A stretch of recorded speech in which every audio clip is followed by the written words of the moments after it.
আসসালামু আলাইকুম বন্ধুরা, সবাই কেমন আছেন? এই যে আজকে নিয়ে আসলাম বরিশালের ঐতিহ্যবাহী চাউলের আটার রুটি। চাউলের গুঁড়ি গুঁড়ি দিয়ে রুটি বানাচ্ছে। এই যে দেখুন, এমন গোল গোল রুটি, আর খেতে সেই স্বাদ। আসলে চাউলের রুটি দিয়া, গরুর গোশত দিয়া খেতে একটা অসাধারণ মজা। যারা খেয়েছেন তারা তো অবশ্যই জানেন কত মজার। এই যে দেখুন, গোল গোল রুটি।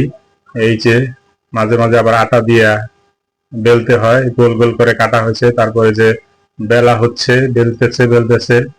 হ্যাঁ, দেখতেও কত সুন্দর। এই যে দেখুন, একটা উৎসব চলছে রুটি বানানোর।